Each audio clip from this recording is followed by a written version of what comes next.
Bonjour. Aujourd'hui, on est mercredi 31 décembre 2014. Il est 9h50.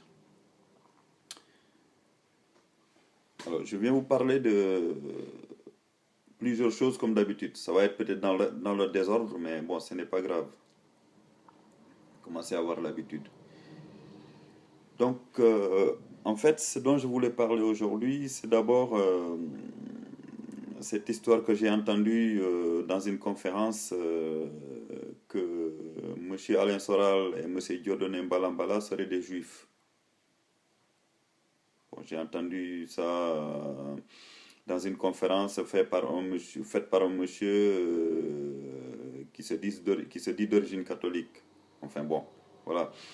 Bon, de toute façon, quoi qu'il arrive, même s'ils étaient juifs, ça change quoi?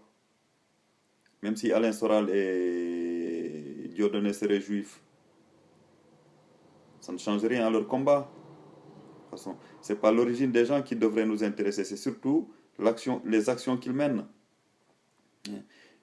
Même s'ils sont juifs, ce qui nous intéresse, c'est les analyses qu'ils font sur la vie sociale et politique française et internationale.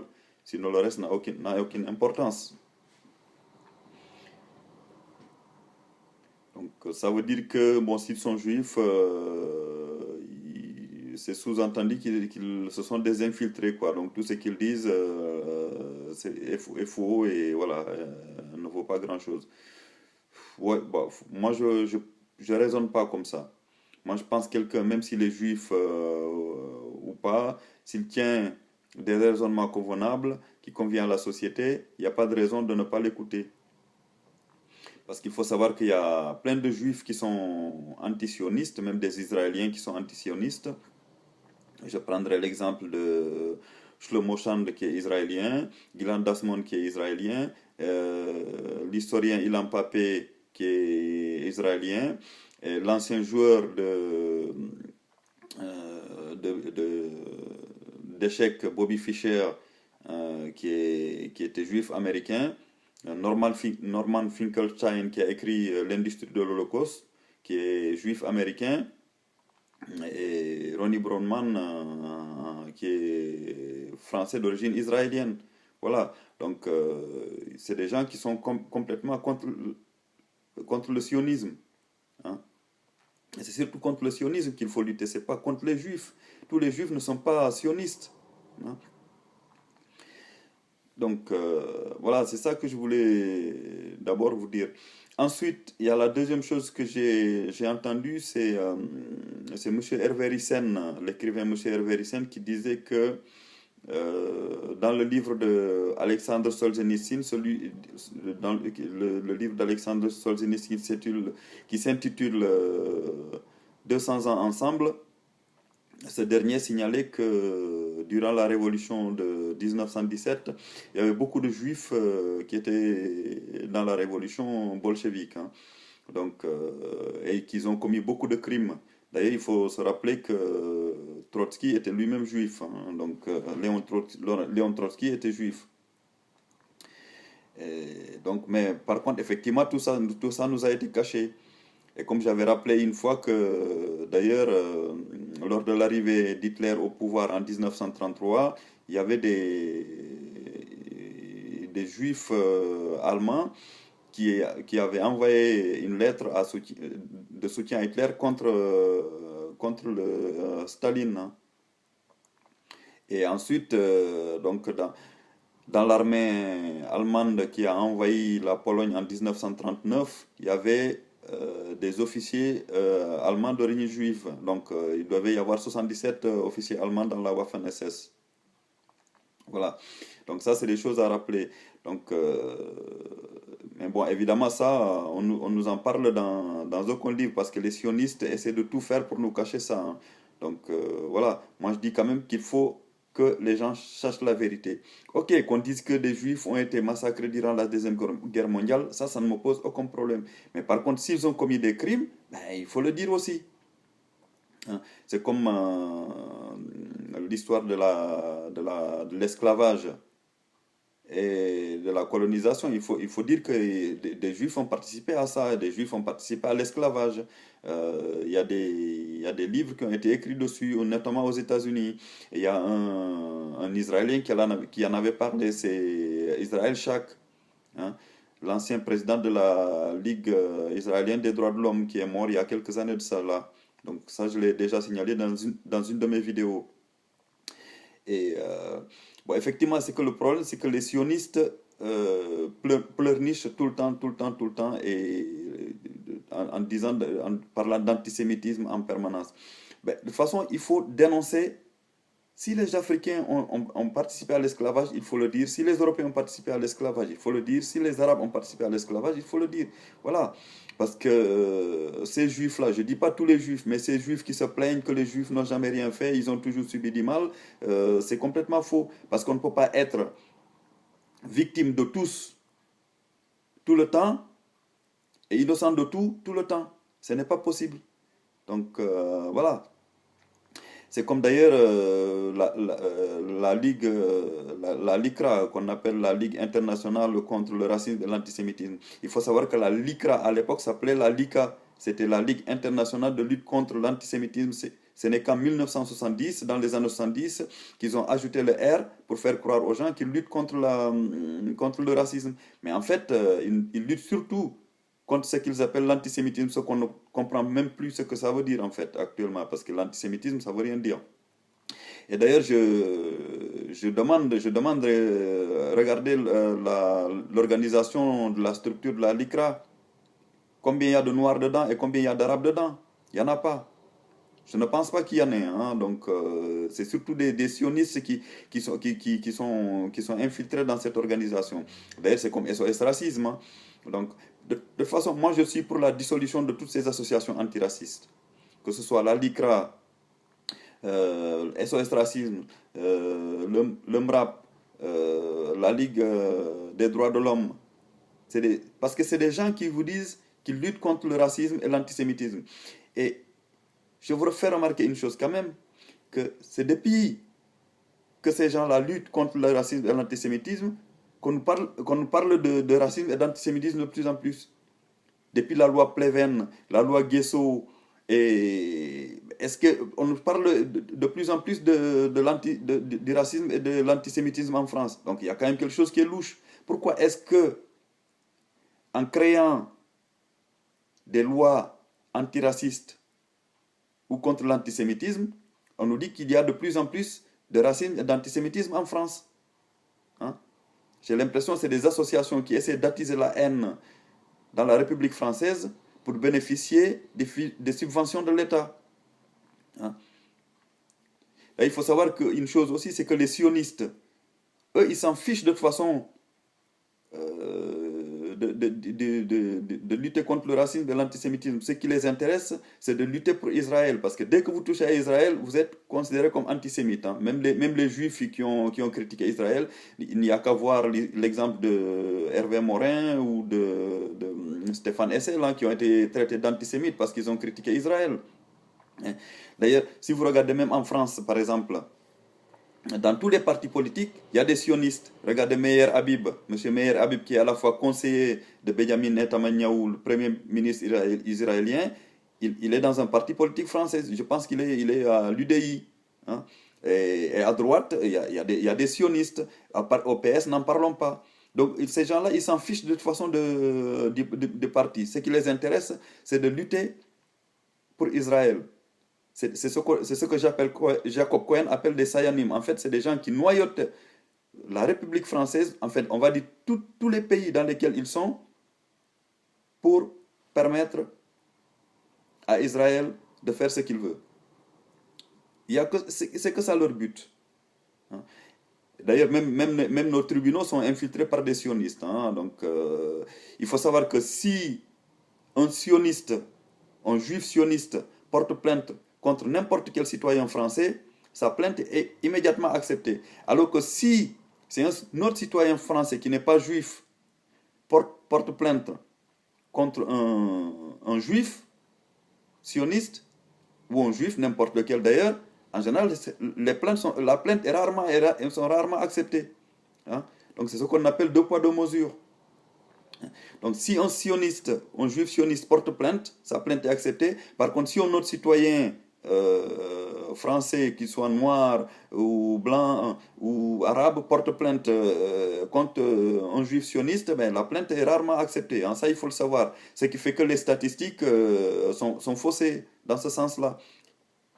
Et les procureurs, comme ils reçoivent des ordres de l'État, ben voilà, faut pas s'étonner que tous les gens qui critiquent Israël sont taxés d'antisémites et ensuite condamnés pour antisémitisme. Alors qu'en fait, c'est comme Hervé Ryssen, M. Vincent Renoir, M. Robert Forichon, Dieudonné, M. Alain Soral, hein. Ils sont condamnés pour délit d'opinion. Parce que pour moi, franchement, il y a quelqu'un qui critique une communauté, quel qu'il soit, que ce soit les Noirs ou les Juifs ou les Arabes, il n'y a pas de raison de le condamner. Tant qu'il ne l'appelle pas au meurtre, il n'y a pas de raison de le condamner. Hein? Mais il faut savoir que les sionistes, eux, ils s'en fichent de ça. De toute façon, les tribunaux, je vous ai déjà dit qu'ils sont noyautés par les sionistes. Il y a des juges sionistes, il y a des procureurs sionistes, il y a les commissaires sionistes, tels que M. Sami Gozlan. C'est un ancien policier, c'est un ancien commissaire de police, lui, hein, M. Sami Gozlan. Et donc voilà, il y a tout ça.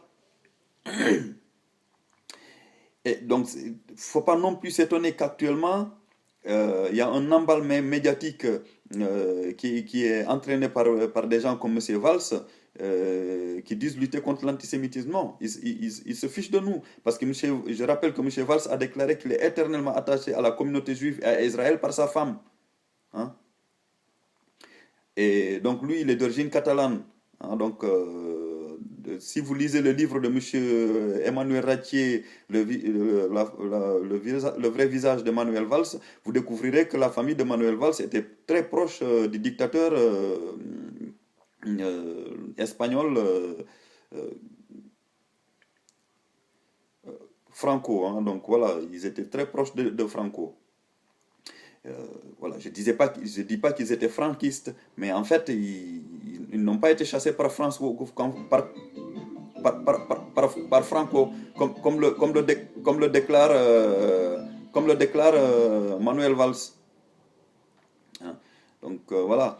Et même c'est comme M. François Hollande qui va se prosterner devant Benjamin Netanyahou et que Benjamin Netanyahou vient en France faire chanter l'hymne israélien aux politiques françaises. Je trouve que ça ne devrait pas être admis. Il y a des gens qui nous disent que les politiques français, c'est des incompétents. Non, moi je dis que ce sont des traîtres. Ce sont des traîtres à la République française. Ils ne devraient pas être là, ces gens-là. C'est des gens qui trahissent leur pays en vendant le pays au capitalisme effréné et à l'Union européenne. Donc, et au sionisme en général. Donc c'est des gens qui sont très sionisés et qui nous font croire qu'ils sont pour la République française. Non, ils ne sont pas pour la République française. D'ailleurs, aux États-Unis, c'est pareil. Il faut rappeler qu'aux États-Unis, aucun président ne peut être élu sans être adoubé par l'organisation sioniste,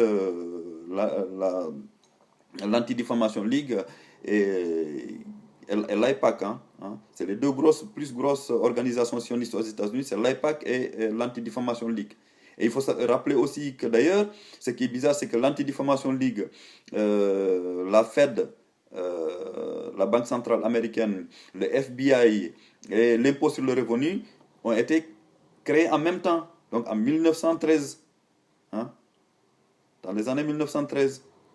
Hein. Donc la Ligue, l'Anti-Diffamation League, le FBI, la Fed et l'impôt sur le revenu et voilà, et toutes ces quatre organisations-là ont été créées en même temps, la même année.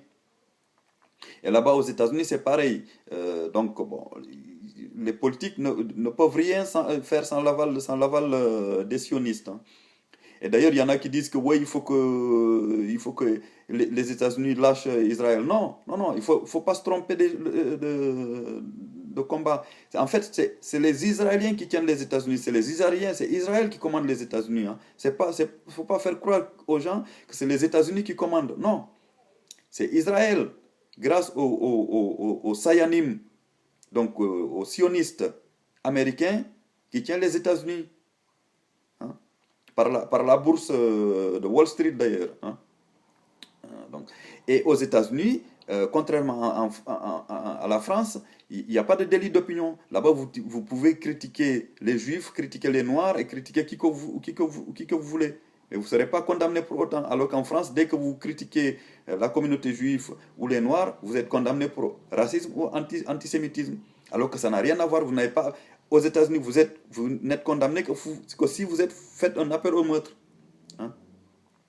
Et je rappelle aussi qu'aux États-Unis, c'est le pays où il y a le plus de Juifs au monde, en dehors d'Israël. Et pourquoi il n'y a pas plus, on ne crie pas plus d'antisémitisme aux États-Unis qu'en France? Alors que la parole est libre là-bas. Il y a une liberté d'expression totale. Contrairement à la France, où on nous fait croire qu'il y a de l'antisémitisme, alors qu'il y a plein de lois de lutte contre le racisme et contre l'antisémitisme. Hein? Moi, je trouve que c'est une manipulation. D'ailleurs, l'histoire de Dieudonné vient de là. Hein. De toute façon, depuis qu'il a critiqué Israël en 2003, c'est de là que découlent toutes ces affaires, toutes ces ennuis judiciaires et autres. Hein. Donc voilà. D'ailleurs, quand on dit qu'il a fait du blanchiment d'argent, ses avocats ont démenti tout ça. Tout ça a été une manipulation des médias. Hein. Et des hommes politiques tels que Manuel Valls, tels que M. Jérôme Guedj, et voilà, Philippe Tesson, des M. comme Bernard-Henri Lévy, Frédéric Aziza. Hein. Il faut savoir que tous ces gens-là, c'est des Sayanim, donc c'est des juifs sionistes qui noyautent la France au bénéfice d'Israël. Il ne faut pas se tromper. Hein. Donc, voilà. Et ça, il faut le savoir dès le départ, que Israël commande le monde. Et si vous critiquez un individu qui soutient Israël, vous êtes tout de suite taxé d'antisémite. Si vous critiquez par exemple l'escroc Bernard Madoff qui a escroqué 65 milliards de dollars. Alors moi, je veux bien qu'on m'explique comment se fait-il qu'un seul individu puisse escroquer 65 milliards de dollars. Hein, que ce soit 1 milliard de dollars, 10 milliards de dollars, je comprends, mais 65 milliards de dollars, vous vous rendez compte? Où est passé cet argent? Apparemment, il n'y a jamais eu d'enquête pour savoir où il a amené l'argent. Allez savoir s'il ne l'a pas amené en Israël, je ne sais pas. Voilà. C'est comme l'histoire de Dominique Strauss-Kahn. Hein? Donc, bon, moi je vous ai déjà dit qu'il soit coupable ou pas, peu importe. Mais en France, dès qu'il a été appréhendé, vous avez vu tous les sionistes français, que ce soit Bernard-Henri Lévy, Jean-François Kahn, comment s'appelle Monsieur Elisabeth, Robert Badinter, tous ces gens-là sont montés au créneau en disant que non, il était innocent. Mais on s'en fiche qu'il soit innocent ou pas, c'est pas le problème. Mais attendez qu'il y ait un jugement avant de dire qu'il est innocent. Il fallait attendre un jugement. Non, avant même qu'il y ait un jugement, il disait qu'il était innocent. Voilà. Comme si, puisqu'il était juif, il ne pouvait pas être coupable des faits qui lui sont reprochés. Il faut rappeler aussi que l'histoire du RERD en France, hein, la fille qui avait dit que il y a des Arabes qui lui avaient tatoué des croix gammées sur la poitrine, alors que c'était faux. Le rabbin qui s'était poignardé en disant que c'était un Arabe qui lui avait poignardé en criant Allah Akbar, ce qui était faux. L'histoire de Carpentras en 1990, les cimetières juifs qui ont été profanés, l'enquête n'a jamais abouti. Donc, la synagogue qui a été incendiée dans la région parisienne, ça n'a jamais. C'était un juif qui l'avait fait aussi. On avait accusé des Arabes, ce qui était complètement faux. On avait dit que c'était de l'antisémitisme. Bon, maintenant qu'il y ait des gens qui ont été tués, comme Ilan Halimi qui a été tué par des cinglés comme Youssouf Fofana, je suis d'accord. Ça, on ne peut pas le nier. Mais il ne faut pas non plus tout mettre sur le dos de l'antisémitisme. Il n'y a pas d'antisémitisme en France. Non, c'est complètement faux. Les Français ne sont pas racistes ni antisémites. Parce qu'il faut rappeler encore que la France est le pays où il y a le plus de juifs au monde, en Europe, le plus de juifs, le plus d'arabes en Europe et le plus de noirs en Europe. Hein. Et c'est le pays où il y a le plus de mariages mixtes. Hein. Donc on ne peut pas dire que les Français soient racistes ni antisémites. C'est complètement faux. Tout ça est monté en épingle pour enrichir ces organisations sionistes. Voilà. Donc je pense qu'il faudrait arrêter tout ça. Donc moi je dis, même M. François Hollande est un sioniste. Hein. Je répète encore que j'ai voté pour lui, mais c'est fini, je ne voterai plus pour ces gens-là. Moi je ne vote pas pour des sionistes. Je vote pour des gens qui travaillent pour la France et non pas des gens qui trahissent la France.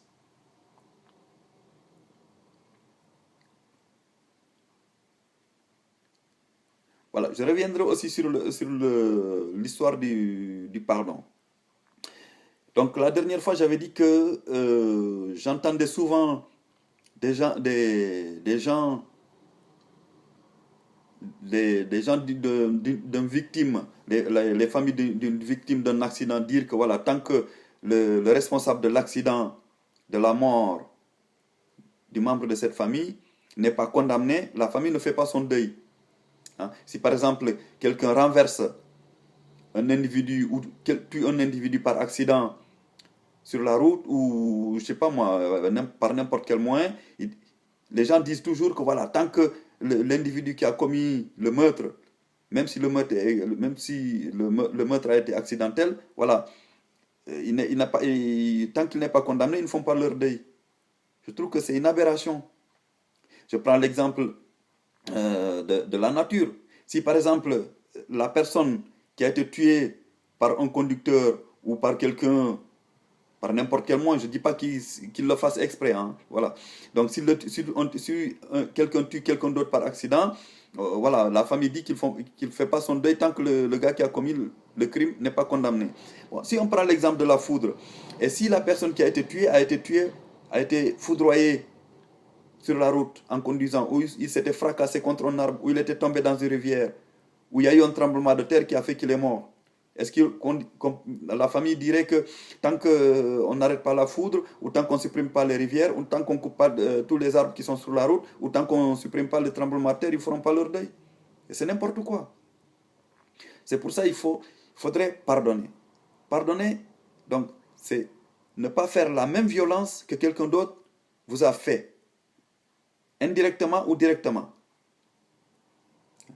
Et il faut remarquer que c'est pareil, toutes ces associations de lutte contre la violence routière ou contre les associations de victimes des accidents de la route et autres, c'est souvent, vous remarquerez souvent, ce sont des associations qui ont été créées par des gens dont l'un des membres de la famille a été tué accidentellement. Pour moi, c'est une vengeance. Ce n'est plus une justice. Ça, c'est pas de la justice. C'est une vengeance. Donc, pardonner, c'est refuser de poursuivre quelqu'un qui a tué un membre de votre famille accidentellement. Si quelqu'un tue un membre de votre famille accidentellement, vous n'allez pas dire que voilà, parce qu'il a tué un membre de votre famille, vous allez le tuer. Sinon, ça devient une vengeance. Hein? Ou bien il faut le faire condamner absolument. Maintenant, si la personne prend un fusil ou un couteau et tue quelqu'un volontairement, là c'est différent. Là ce n'est plus un accident. Et dans ce cas, il faudrait le condamner. Pourquoi cette personne qui a tué volontairement? C'est parce que si cette personne se trouve dans une société, que ce soit un village ou une ville, ben, il fait peur aux gens qui vivent dans ce village ou dans cette ville. Et il paralyse la vie économique et sociale. Et c'est la raison pour laquelle il faudrait l'écarter pendant le temps pendant un certain temps, jusqu'à ce qu'il ne puisse plus commettre ce crime. Et s'il récidive en commettant un autre crime, là, moi, je suis pour l'emprisonnement à perpétuité. Il n'y a pas de souci. Hein? Voilà, et autre chose que je voulais dire, c'est, voilà, je vois souvent des musulmans tels que M. Salim Laibi, tels que Ahmed Moualek ou M.